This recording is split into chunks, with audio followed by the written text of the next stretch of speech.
주영진의 뉴스 브리핑 정치권 소식으로 시작합니다. 시청자 여러분 혹시 1년 전 오늘이 어떤 날인지 기억하십니까? 바로 20대 국회의원 총선거가 있었던 날입니다.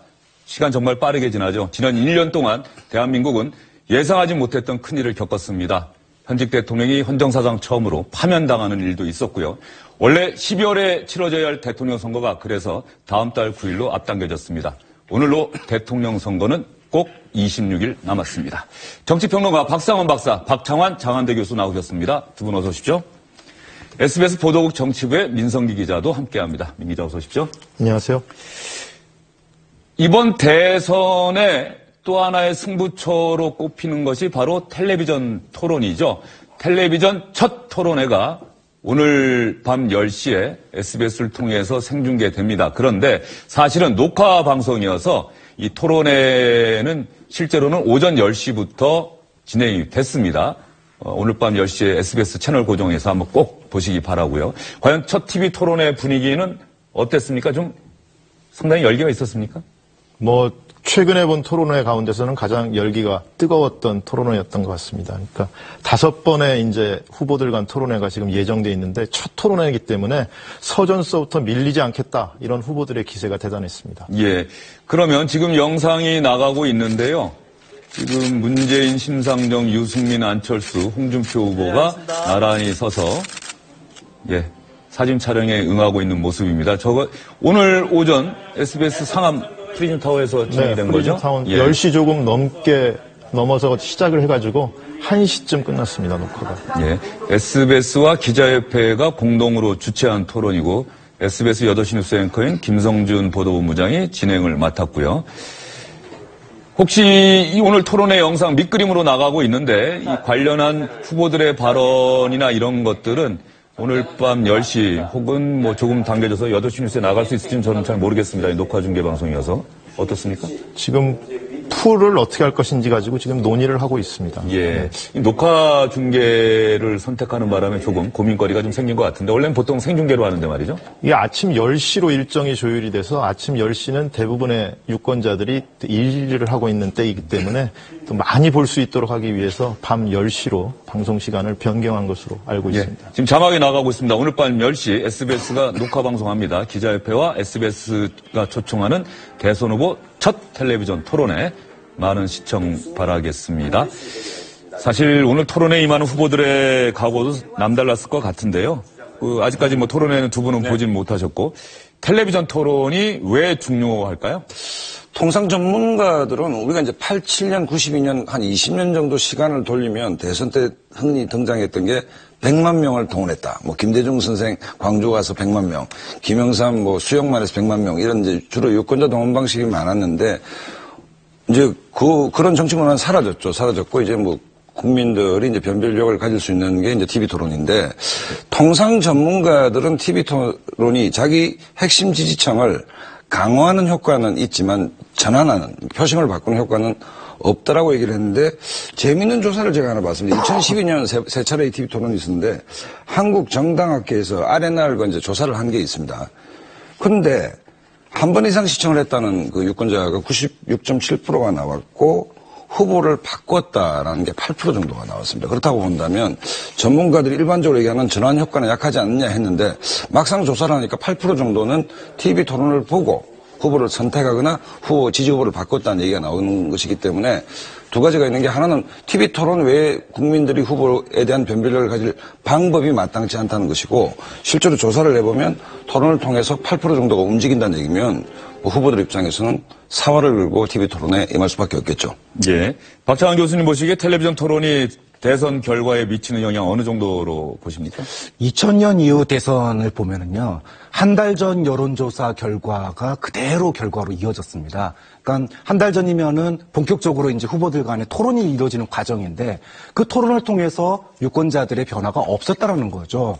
그리고 지난번 대선을 보더라도 박근혜 당시 후보가 뭐 토론을 잘했다 이런 평가를 사실 받기는 어렵거든요. 그러니까 결과적으로 토론이 후보 지지를 바꾸는데 큰 영향을 미치지 못했다라고 하는 게 또 실증에서도 나타나고 있는 거고, 이것은 이제 선거 구도하고도 그대로 연관된다고 봅니다. 그러니까 지난번 대선처럼 세대 간의 대결 구도가 치열하고 어떤 그 이슈가 분명하니까 이번에도 사실 뭐 지난번 대선 못지않게 여론조사 결과들이 세대 간 대결로 나타나고 있거든요. 근데 그렇다고 본다면 이번에도 사실 TV 토론이 결정적인 어떤 변수로 작용하기는 힘들 거다 이렇게 봐야 될 것 같아요. 관련해서 말이죠. 미국에서 세 차례 텔레비전 토론 있지 않았습니까? 세 차례 토론 끝나고 나서 CNN 여론조사 보면은 전부 클린턴 후보가 트럼프 후보에게 완승을 거뒀다 이런 평가가 나왔어요. 그런데 막상 뚜껑 열어보니까 대선은 트럼프의 승리로 끝났단 말이죠. 되게 뭐 전문가들이 TV 토론을 볼 때는 논리를 굉장히 중요시하고 논리적인 후보들한테 점수를 많이 주죠. 그런데 일반 시청자들은 감성적으로 호소하는 그런 후보들한테 많이 이 지지가 쏠리기 때문에 전문가들이 TV 토론을 평가할 때와 후에 투표로 나타날 때 달라지는 경우가 많습니다. 오늘 오전에 진행된 첫 대선 후보들 간의 텔레비전 토론에 방송은 밤 10시에 되는데요. 이미 내용은 다 기자들이 취재를 했기 때문에 기사가 나가고 있습니다. 그래서 저희도 쟁점별로 시청자 여러분들께 미리 소개를 해드릴게요. 정확하고 자세한 내용은 오늘 밤 10시 SBS를 통해서 직접 확인해 보시고요. 먼저 보수 진영 후보들 간의 신경전 대단했습니다. 홍준표 자유한국당 후보가 정책 질의에서 이런 질문하다가 사회자의 제지를 받기도 했는데, 유승민 후보는 강남 좌파 아닙니까? 그랬더니 유승민 후보가 전혀 동의하지 않습니다. 홍준표 후보가 극우 보수라는 수구 우파다 이런 주장에 동의 안 하는 것처럼 강남 좌파라는 의견에 동의하지 않는다. 그러면서 역공에 나섰죠. 홍준표 후보 아직 법원에 재판받으러 가야 하는 것 아닙니까? 잘못 알고 있다. 사실이 아니다라고 주장하면서 주적은 문재인 후보인데 문 후보를 공격해야지 나를 공격하는 건 좀 그렇지 않느냐 이렇게 얘기를 했어요. 두 후보의 신경전 어느 정도였는지 여러분도 짐작이 가실 것 같고요. 심상정 후보가 홍준표 후보 향해서 상당히 강도 높은 비판을 했습니다. 경남도지사 일찍 사퇴를 했어야 할 분이 꼼수 사퇴하면서 도민 참정호까지 막았다. 너무 파렴치하지 않느냐. 대통령 하려면 염치가 있어야지. 이런 얘기까지 했어요. 그랬더니 홍준표 후보도 지지 않았습니다. 왜 국회의원인 자기들은 사퇴 안 하고 저한테만 미리 사퇴하라고 하느냐. 그걸 가지고 꼼수니 뭐니 하나. 그리고 문재인 민주당 후보는 홍준표 후보가 또 이런 얘기를 했었거든요. 나와 같은 흙수저 처진데 왜 내가 주적이냐. 이렇게 물었더니 홍준표 후보가 친북 좌파이기 때문이다. 이렇게 답변하는 순간 문재인 후보가 빵 하고 웃음을 터뜨렸다. 이런 현장 취재기자의 전원도 있습니다. 그리고 아무래도 지금 양강을 형성하고 있는 문재인 후보와 안철수 후보에 대해서 다른 후보들이 상당히 공세를 취하는 모습이었습니다. 문재인 후보 북한 인권 결의안과 관련해서 북한에 물어보고 기권한 게 사실이냐? 송민순 전 외교장관 회고록 내용을 물어본 거죠. 아니다. 송민순 전 장관은 사실이라고 하던데 참석자들 기억이 모두 다르겠지만 대부분 참석자가 아니라고 했다. 외교부 회의록 찾아보면 된다. 이렇게 얘기를 했고요. 유승민 후보도 이 회고록도 물어보고요. 이 사드 문제 물어봤습니다. 사드에 찬성하는 거냐 배치에 다음 정부로 미루자는 거다. 그러면 아직도 사드 배치에 반대하는 거냐 또 이렇게 물어봤더니 찬성, 반대 또는 배치 또는 철회 모든 가능성 열어놓고 다음 정부로 미루자는 거다라고 문재인 후보는 답변을 했습니다. 문재인 후보에 이어서 안철수 후보에게는 어떤 공격들이 있었을까요? 유승민 바른정당 후보 사드 배치 등과 관련해서 지금에 와서 안보에 대한 입장을 바꾸는 것 보수표를 얻기 위한 전략 아닙니까? 이렇게 물어봤더니 그렇지 않습니다. 올해 초부터 주장해 왔습니다.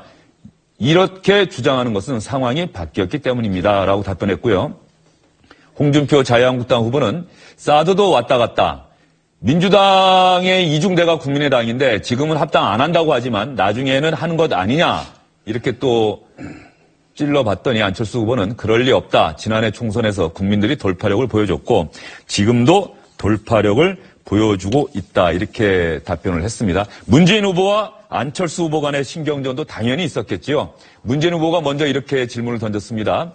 예전에 민주당 대표를 할 때 강령의 5.18 정신과 6.15 남북 정상회담, 남북 공동선언 정신을 다 삭제하자고 주장하지 않았느냐 그랬더니 그렇지 않다. 그것은 실무선에서 논의하는 과정에서 잘못된 발언이 나온 것이고 저는 그것을 다 바로 잡았다. 이렇게 답변을 했습니다. 국민의당 강령에도 다 담겨있다. 이렇게 또 주장을 하기도 했고요. 민성희 기자. 네. 지금 쟁점별로 시청자 여러분들께 하나하나 설명을 드렸는데 저런 부분들 보면은 지금 대충 대선의 흐름이 어떻게 진행되고 있는지 파악할 수 있는 것 아니겠습니까? 네, 그렇습니다. 1, 2위를 달리고 있는 문재인 후보와 안철수 후보는 누가 이 적폐 세력, 소위 적폐 청산의 아젠다가 지금 맞느냐 안 맞느냐 이런 걸 가지고 상당히 논란을 벌였는데요. 문재인 후보에 대해서 그 안철수 후보가 나를 적폐 세력의 후보라고 하는 거는 국민을 모독하는 거다. 이렇게 먼저 선공을 했고요. 그러니까 문재인 후보는 보수 정객 중에, 보수 논객 중에, 가장 유명한 사람도 안철수 후보 지지한다고 하지 않느냐. 이게 사실적으로 보면 보수 적폐 세력들이 안철수 후보 지지하는 거 아니냐. 나는 그런 얘기를 한 거다. 이렇게 막 받아치면서 서로 표정이 굉장히 굳어졌습니다. 예. 민성희 기자는 일단 오전에 진행된 토론을 지켜봤을 텐데 이 질문 드려도 될까 모르겠네요. 어느 후보가 지금 가장 잘했다는 평가가 많습니까? 글쎄요, 지금 선거가 가까이 와가지고 누가 잘했다, 못했다, 나름대로도 다 장점이 있는 후보들이니까요. 예견하기는 좀 어려운데 논리적으로만 보면 유승민 후보가 굉장히 논리적이었던 것 같고요. 예. 반면에 안철수 후보와 문재인 후보는 상당히 안정감을 부각하기 위해서 상당히 노력하는 모습이 엿보였습니다. 예, 알겠습니다. 오늘 밤 SBS 10시입니다. SBS를 통해 녹화 방송됩니다. 이 토론 지켜보시고 나서 여러분들도 누가 잘했는지, 누가 다음 대한민국의 대통령으로 적합한지 여러분들께서도 한번 주변 분들과 토론해 보시기 바랍니다. 이 토론의 일정이 있습니다. 앞으로 대선까지 5차례 진행됩니다. 오늘 밤 10시에 방송되는 첫 토론이 있고요. 그리고 19일에는 KBS 주간 토론이 있고 그 다음에 3차례는 중앙선관위가 주관하는 토론인데 저게 아마 스탠딩 토론, 미국의 2차 텔레비전 토론처럼 원고 없이 진행된다 이런 얘기가 있는데 그 방침은 확정이 된 겁니까? 네, 그건 확정이 된 겁니다. 예. 스탠딩 토론 방식이 우리 후보들 5명인데 네. 이게 좀 적합할지 어떨지 저는 조금 걱정도 되는데. 우리가 4년 전 대선 때를 생각하면 뭔가 좀 변화는 필요합니다. 왜냐하면 의자에 앉아서 미리 질문 얘기 다 나가고 그다음에 후보 상호 토론도 거의 기계적 균형에 대한 강박 때문에 실제로 후보가 어떤 생각을 하는지를 우리 시청자들이 볼 기회가 없지 않습니까? 그렇기 때문에 처음 이제 우리나라에 도입된 스탠딩 토론과 시나리오 없이 좀 자유롭게 하는 것은 늦은 감은 있지만 바람직하다라고 봐지는 것이고 조금 이렇게 정형화된 틀이 없을 때 후보들의 내공이 드러난 건 아니겠습니까? 그렇기 때문에 선관위 주제 토론 3차례도 스탠딩으로 어떤 규격화된 기계적 균형 없이 하겠다는 것은 TV 토론 문화의 좀 진일보다 저는 이렇게 생각합니다. 예. 박찬환 교수님은 어떻게 보십니까?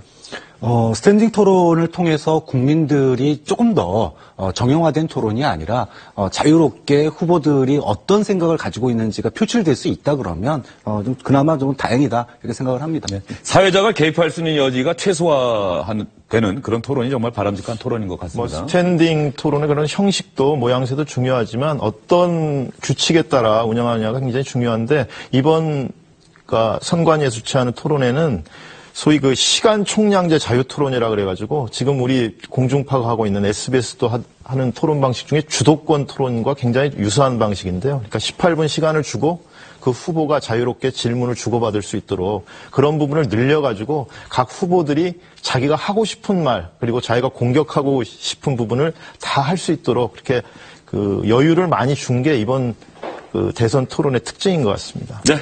어쨌든 텔레비전 토론이 이번 대선에 상당히 큰 영향을 미칠 수도 있다. 이런 전망이 나오고 있는 만큼 시청자 여러분들께서도 텔레비전 토론 잊지 마시고 한번 꼭 지켜보시기 바랍니다. 그래서 더 바람직한 대통령 뽑을 수 있기를 기대해 보겠습니다. 다음 소식으로 넘어가 볼까요? 민주당에 이어서 국민의당도 중앙선거대책위원회 구성을 완료했습니다. 박지원 대표와 손학규 전 더불어민주당 대표가 공동 선대위원장 맡았는데 이 선대위 구성 과정에서 이미 발표는 됐고요. 과정에서 박지원 대표는 백의종군해야 되는 것 아니냐 이런 주장들이 나오면서 조금은 어색한 장면이 연출되기도 했습니다.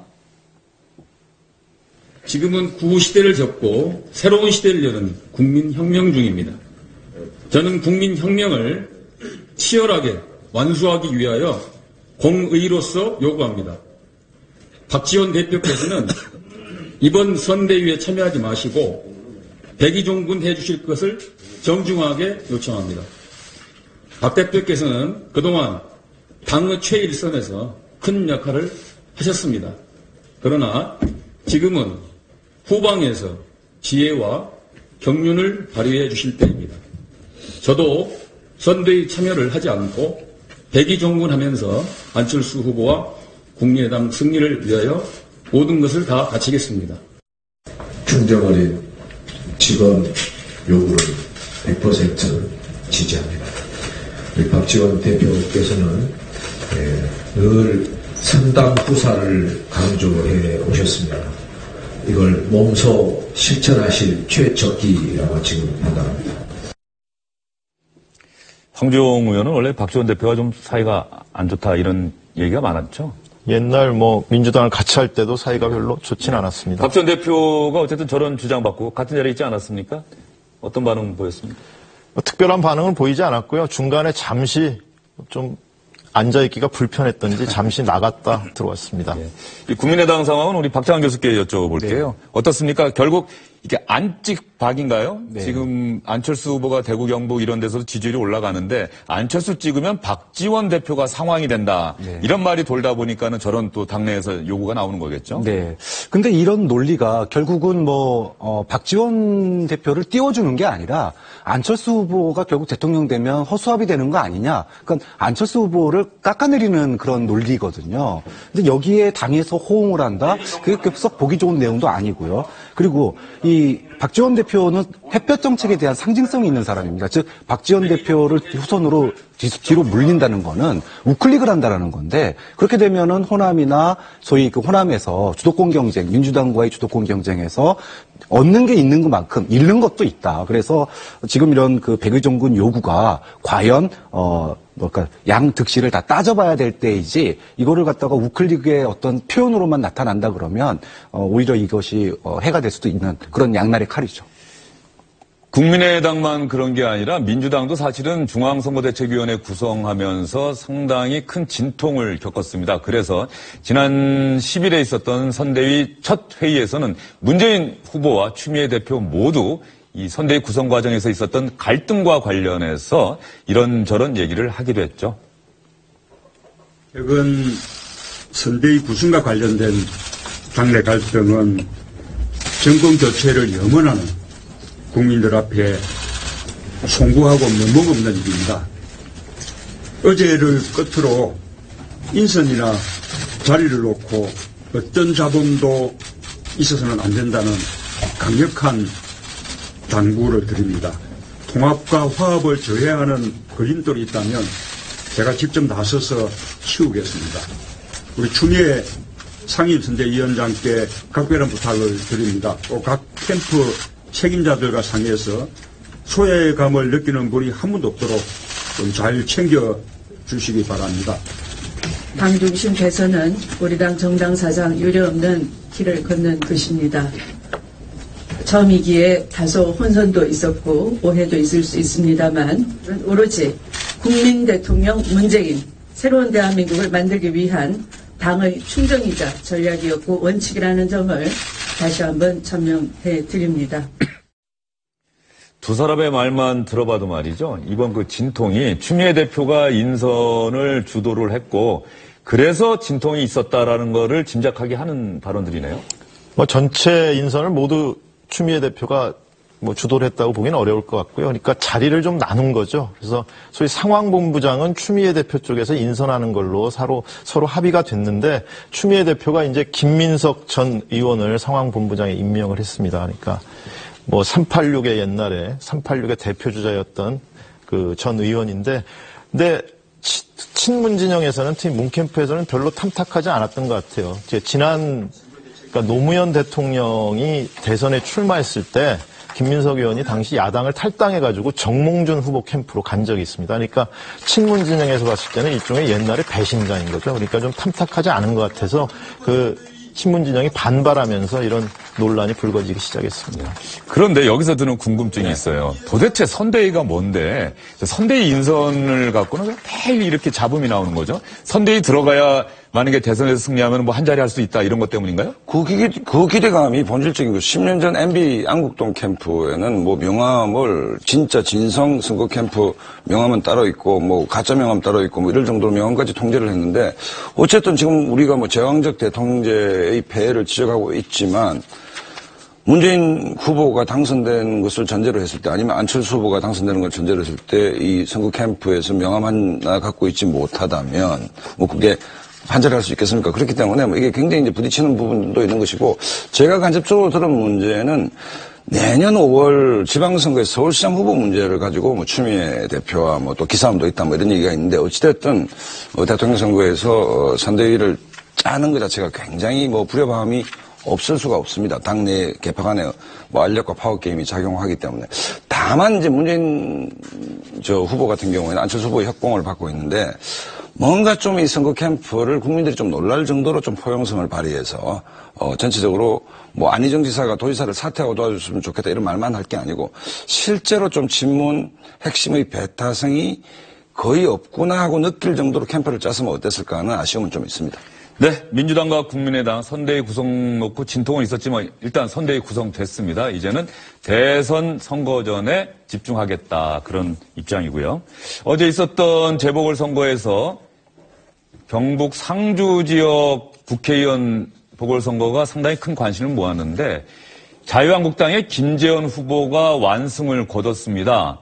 지금 화면에 김재원 후보가 나오고 있는데 부인과 김재원 후보. 김재원 후보는 대표적인 친박 핵심 인사 아닙니까? 네, 정무수석도 했고요. 네, 청와대 정무수석도 했고 그 전에도 박근혜 전 대통령의 법률적인 문제에 대해서 굉장히 깊이 자문을 했던 그런 인사이기 때문에 친박의 핵심으로 꼽히는 인물 중에 하나입니다. 예.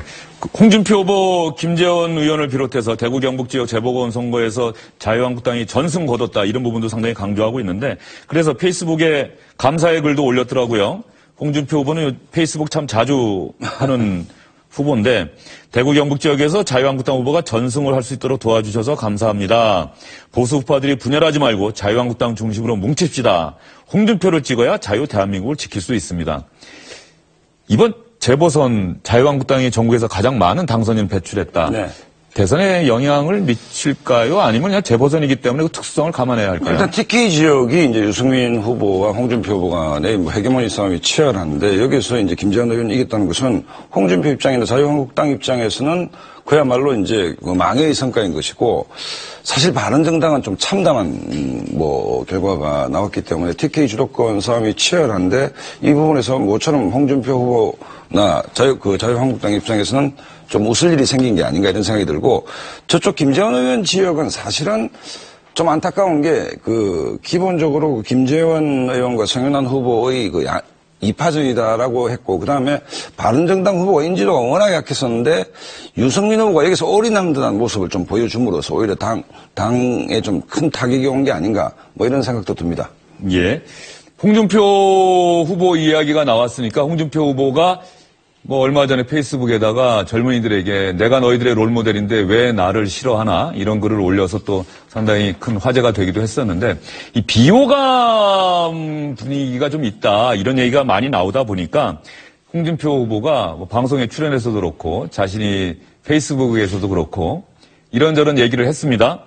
청년들에게 지지는커녕 비호감도가 높다. 이유가 뭐냐라고 물어봤더니 지금이 좌파 광풍 시대 아니냐. 야당 지지자들이 많은데 자기 당 대장을 욕하니 내가 얼마나 믿겠습니까? 그러면 비호감도 줄이는 방법이 뭐냐? 넥타이를 단정히 매는 것입니다. 원래 넥타이를 느슨하게 매는데 그러니까 건달 같다고 하더라.